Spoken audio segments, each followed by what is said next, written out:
നമസ്കാരം മക്കളെ, ആകാശ് മാഷാണ്. അപ്പോൾ പരീക്ഷയ്ക്ക് ഏറ്റവും കൂടുതൽ നമ്മൾ ചോദിക്കുന്ന ഒരു തരത്തിലുള്ള ചോദ്യമാണ് ജീവചരിത്ര കുറിപ്പ് തയ്യാറാക്കുക എന്നുള്ളത്. അതായത് മലയാളത്തിനകത്തെ പ്രശസ്തരായ എഴുത്തുകാർ, കവികൾ, അതേപോലെ തന്നെ കഥാകാരന്മാർ, അങ്ങനെയുള്ള വളരെ പ്രശസ്തരായിട്ടുള്ള ആളുകളെ കുറിച്ച് അവരുടെ ജീവിത കാലഘട്ടം, ജനനം മുതൽ മരണം വരെയുള്ള ആ കാലഘട്ടം എന്ത് ചെയ്യാറ് ജീവചരിത്ര കുറിപ്പായി നമുക്ക് ചോദിക്കാറുണ്ട്. അപ്പൊ നമ്മുടെ ആരെയും ജീവചരിത്ര കുറിപ്പ് മനഃപ്പാഠം പഠിച്ചൊന്നും പോകേണ്ട ആവശ്യമില്ല. നമ്മുടെ എങ്ങനെയാ ചോദിക്കുക? നമ്മുടെ സൂചനകൾ തന്ന് സൂചനകളിൽ നിന്ന് എന്ത് ചെയ്യാൻ വേണ്ടിയിട്ടാണ് ജീവചരിത്ര കുറിപ്പ് തയ്യാറാക്കാൻ വേണ്ടിയിട്ടാണ് ചോദ്യങ്ങൾ ചോദിക്കുക. മക്കളെ, അങ്ങനെയാണെങ്കിൽ രണ്ട് ഉദാഹരണങ്ങളിലൂടെ ജീവചരിത്ര കുറിപ്പ് നമ്മൾ എന്ത് ചെയ്യാടാ ഈ ഒരൊറ്റ വീഡിയോയിലൂടെ സെറ്റ് ചെയ്യാൻ വേണ്ടി പോവാണ്. അപ്പൊ ചോദ്യം ഇങ്ങനെയാണ് ഉണ്ടാകുക: സൂചനകളിൽ നിന്ന് വ്യക്തിയുടെ ജീവചരിത്രം തയ്യാറാക്കുക എന്നതാണ് ചോദ്യം. സൂചനകളിൽ നിന്ന് വ്യക്തിയുടെ ജീവചരിത്രം തയ്യാറാക്കുക. ഇവിടെ തന്നിരിക്കുന്ന വ്യക്തിയെ നമുക്കറിയാം അല്ലെ, സോപാന സംഗീതത്തിന്റെ കുലപതി എന്നറിയപ്പെടുന്ന ഞെരളത്ത് രാമപൊതുവാളിന്റെ ചിത്രമാണ് ഇവിടെ തന്നിട്ടുള്ളത്. അദ്ദേഹവുമായി ബന്ധപ്പെട്ട പാഠഭാഗം നമ്മൾ പഠിച്ചതാണ്,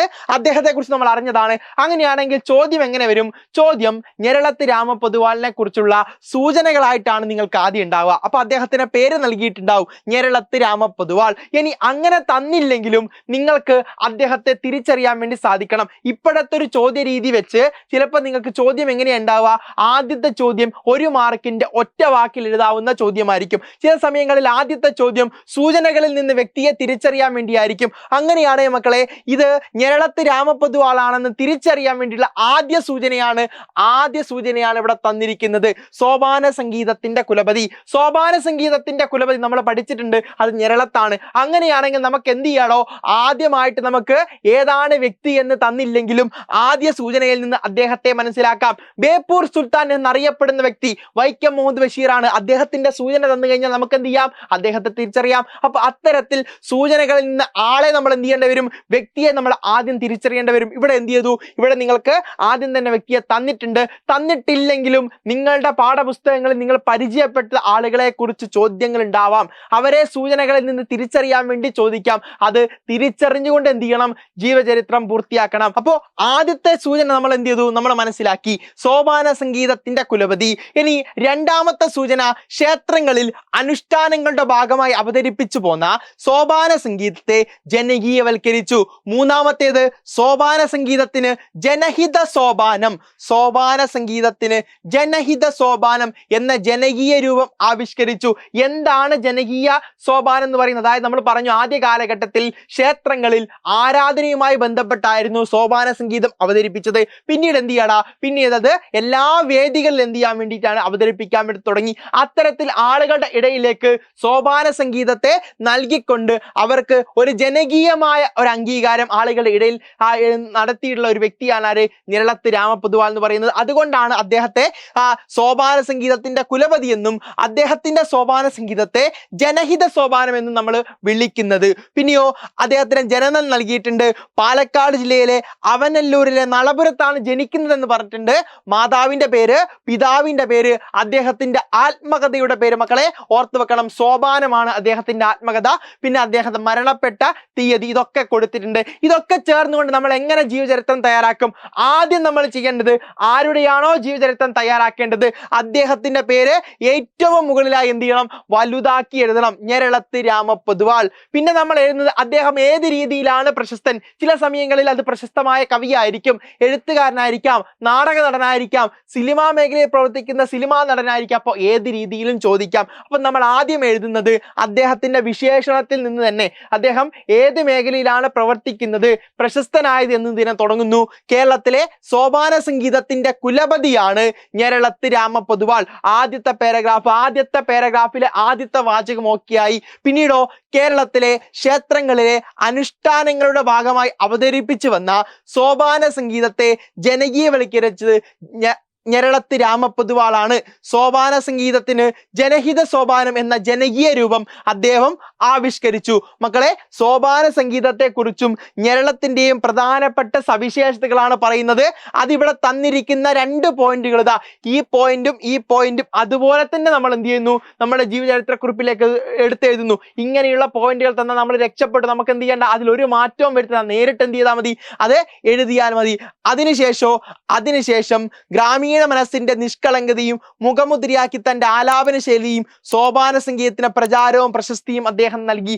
ഇത് ഒരു എക്സ്ട്രാ ആയിട്ടുള്ള കാര്യമാണ്. നിങ്ങൾക്ക് ജീവചരിത്രക്കുറിപ്പ് എഴുതുന്ന സമയത്ത് അതിൽ നിന്ന് വ്യത്യസ്തമായി നിങ്ങൾക്ക് അറിയാവുന്ന എന്തെങ്കിലും കാര്യങ്ങൾ വേണമെങ്കിൽ നിങ്ങൾക്ക് എന്ത് ചെയ്യാം, ഉൾപ്പെടുത്താം. പക്ഷേ വേണമെങ്കിൽ, കൃത്യമാണെങ്കിൽ, പൂർണ്ണമായി നിങ്ങൾക്ക് അറിവുണ്ടെങ്കിൽ മാത്രം എന്ത് ചെയ്യുക, ഉൾപ്പെടുത്തുക. അല്ലെങ്കിൽ എന്ത് ചെയ്യുക, സൂചനകളിൽ നിന്ന് മാത്രം എന്ത് ചെയ്യുക, എഴുതുക.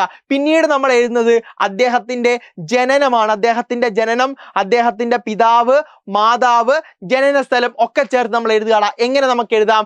കൊല്ലവർഷം 1916 ഫെബ്രുവരി 19 പാലക്കാട് ജില്ലയിലെ അലനല്ലൂരിലെ നളപുരത്ത് ഞെരളത്ത് പൊതുവാട്ടിൽ ജാനകി പൊതുവാരസ്യാരുടെയും കൂടല്ലൂർ കുറിഞ്ഞിക്കാവ് ശങ്കുണ്ണി പൊതുവാളിന്റെയും മകനായിട്ടാണ് രാമ പൊതുവാളിന്റെ ജനനം. ഞെരളത്തിന്റെ ആത്മകഥ സോപാനം എന്ന പേരിൽ പുറത്തിറങ്ങിയിട്ടുണ്ട്. 1996 ഓഗസ്റ്റ് 13 അന്തരിച്ചു. അപ്പൊ അദ്ദേഹത്തിന്റെ ജനനം വരുന്നുണ്ട്.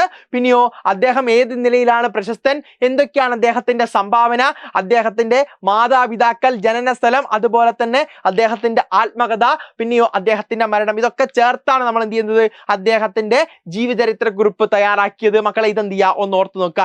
ഇതുപോലെ നമ്മളോട് ചോദിക്കാൻ സാധ്യതയുള്ള മറ്റൊരു ജീവചരിത്ര കുറിപ്പാണ് KPSC ലളിത. ഇവിടെ KPSC ലളിത ചേച്ചിയുടെ ഒരു ജീവചരിത്ര കുറിപ്പ് എന്ത് ചെയ്യാൻ നമ്മളോട് ചോദിക്കാം. മലയാളത്തിലെ പ്രശസ്തയായ നടിയാണ്, അല്ലെ, നടിയാണ്, നാടക പ്രവർത്തകയാണ്, അതുപോലെ തന്നെ സംഗീത നാടക അക്കാദമിയുടെ ചുമതലകളിലൊക്കെ നിർവഹിച്ച വ്യക്തിയാണ് KPSC ലളിത. അപ്പോ ഈ ഒരു രീതിയിൽ ചോദ്യം ചോദിക്കുകയാണെങ്കിൽ നമുക്ക് എന്ത് ചെയ്യാം, ഇദ്ദേഹത്തെ കുറിച്ചുള്ള സൂചനകളാണ് തരിക. എന്തൊക്കെ സൂചനകൾ? ജനനം 1947 ഫെബ്രുവരി 27, ജന്മസ്ഥലം ആലപ്പുഴ ജില്ലയിലെ കായംകുളം താലൂക്കിലെ രാമപുരം, ശരിയായ പേര് മഹേശ്വരി അമ്മ, ശരിയായ പേര് മഹേശ്വരി അമ്മ. മക്കളെ ഓർത്ത് വെക്കണം, KPSC ലളിതയെ തിരിച്ചറിയാൻ വേണ്ടിയുള്ള ഒരു സൂചനയാണ് ശരിയായ പേര് മഹേശ്വരി അമ്മ. KPSC എത്തിയതിനു ശേഷമാണ് KPSC ലളിത എന്നുള്ള പേര് സ്വീകരിക്കുന്നത്. KPSC എന്നാൽ നാടകങ്ങളുടെ ഗ്രൂപ്പാണ്. നാടകങ്ങൾ അവതരിപ്പിക്കാൻ വേണ്ടി നാടകങ്ങൾ പരിശീലിക്കുകയും അവതരിപ്പിക്കുകയും ചെയ്യുന്ന കേരളത്തിലെയും ഇന്ത്യയിലെ തന്നെ പ്രശസ്തമായ തിയേറ്റർ ഗ്രൂപ്പാണ് KPSC. അതിലെത്തിയതിനു ശേഷമാണ് KPSC ലളിത എന്ന പേര് കൊടുത്തത്. ശരിയായ പേര് മഹേശ്വരി അമ്മ എന്നായിരുന്നു. മാതാവ് ഭാർഗവി അമ്മ, പിതാവ് അനന്തം പിള്ള, ഭർത്താവ് പ്രശസ്ത സംവിധായകനായ ഭരതനാണ്. മലയാളത്തിലെ പ്രധാന നാടക ഗ്രൂപ്പായ KPSC എത്തുന്നു. തുടർന്ന് സ്വയംവരം, അനുഭവങ്ങൾ, പാളിച്ചകൾ, കൂട്ടുകുടുംബം, ശരശയ്യ, തുലാഭാരം തുടങ്ങിയ നാടകങ്ങൾ അഭിനയിക്കുന്നു. നാടകത്തിലൂടെ അഭിനയ രംഗത്തെത്തി. മലയാളത്തിലും തമിഴിലുമായി 550-ലേറെ ചിത്രങ്ങളിൽ അഭിനയിക്കുന്നു. മികച്ച സഹനടിക്കുള്ള ദേശീയ പുരസ്കാരം 2 തവണയും സംസ്ഥാന ചലച്ചിത്ര പുരസ്കാരം 4 തവണയും ലഭിച്ചു. 2016 മുതൽ കേരള സംഗീത നാടക അക്കാദമിയിലെ ചെയർപേഴ്സൺ ആയിരുന്നു. 2022 ഫെബ്രുവരി 22 അന്തരിച്ചു. കഥ തുടരും ഇവരുടെ ആത്മകഥയാണ്. ആത്മകഥയുടെ പേര് മക്കളെ ഓർത്തു വെക്കുക, കഥ തുടരും, കഥ തുടരും. അങ്ങനെയാണെങ്കിൽ ഇതൊക്കെ ചേർത്ത് നമ്മൾ എങ്ങനെ ജീവചരിത്രക്കുറിപ്പ് തയ്യാറാക്കും? ആദ്യം KPSC ലളിത എന്നുള്ള പേര് എന്ത് ചെയ്യുക, ഏറ്റവും മുകളിൽ എഴുതുക. വേണമെങ്കിൽ നമുക്ക് എന്ത് ചെയ്യാം, ജീവിത കാലഘട്ടം എഴുതാം. 1947 മുതൽ ഏത് വരെ, 2022 വരെ, 2022 വരെ ജീവിത കാലഘട്ടം എഴുതാം. പിന്നീട് നമുക്ക് എഴുതാം ആലപ്പുഴ ജില്ലയിലെ കായംകുളം താലൂക്കിലെ രാമപുരം ഗ്രാമത്തിൽ 1947 ഫെബ്രുവരി 25 ജനനം, ജനിച്ചത് ആദ്യം പറയുന്നു. പിന്നെയോ മഹേശ്വരി അമ്മ എന്നാണ് ശരിയായ പേര്. ഭാർഗവി അമ്മയുടെയും അനന്തം പിള്ളയുടെയും മകൾ, പ്രശസ്ത സംവിധായകനായ ഭരതൻ ഭർത്താവാണ്. ഭരതന്റെ ഭർത്താവ് എന്നല്ലേ, ഭരതൻ ഭർത്താവാണ്, അല്ലെങ്കിൽ ഭരതന്റെ ഭാര്യയാണ്. മലയാളത്തിലെ പ്രധാന നാടക ഗ്രൂപ്പായ KPSC യിലെത്തി. സ്വയംവരം, അനുഭവങ്ങൾ, പാളിച്ചകൾ, കൂട്ടുകുടുംബം, ശരശയ്യ, തുലാഭാരം തുടങ്ങിയ നാടകങ്ങൾ അഭിനയിച്ചു.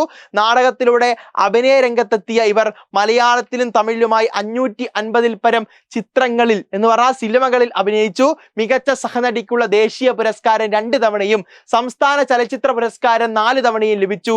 2016 മുതൽ കേരള സംഗീത നാടക അക്കാദമിയിൽ ചെയർപേഴ്സൺ ആയിരുന്നു. 2022 ഫെബ്രുവരി 22 അന്തരിച്ചു. കഥ തുടരും ആത്മകഥയാണ്. അപ്പൊ ജനനം വരുന്നുണ്ട്, മാതാപിതാക്കൾ വരുന്നു, ജനനസ്ഥലം വരുന്നുണ്ട്, ഏതൊക്കെ നിലയിലാണ് പ്രശസ്ത എന്ന് പറയുന്നുണ്ട്, പ്രധാനപ്പെട്ട നാടകങ്ങൾ പറഞ്ഞു, പ്രധാനപ്പെട്ട ബഹുമതികൾ പറഞ്ഞു. അപ്പൊ എന്തൊക്കെ കാര്യങ്ങൾ മക്കളെ?